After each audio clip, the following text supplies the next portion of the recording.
It is an atrocity that has been long remembered. American POWs in World War II on a forced march that killed thousands. Now survivors want compensation. Investigative reporter John Mattis has the story.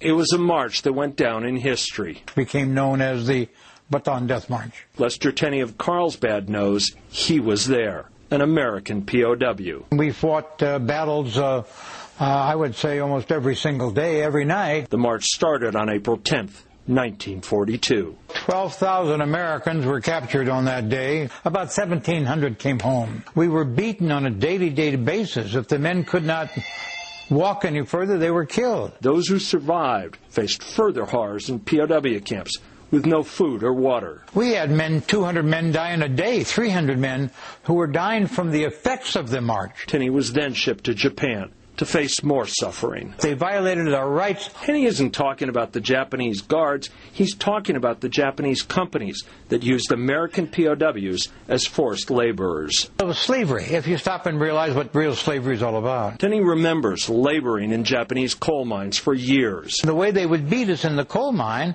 was with pickaxes, shovels, hammers. That's how we were beaten. After liberation, he had one thought. I just asked how I would go about bringing a lawsuit against the Japanese for forcing me into slavery. They did. We brought a lawsuit against the companies. But the lawsuits failed, and now they're asking Congress for compensation. This is our last shot. Congressman Bob Filner says it's time. Yeah, well, this is a moral necessity, historical necessity for the United States. We're the richest country in the history of the world. Surely we have the money to say thank you to these prisoners of war. Tenney, after 6 years of fighting, says this is it. It ends this year.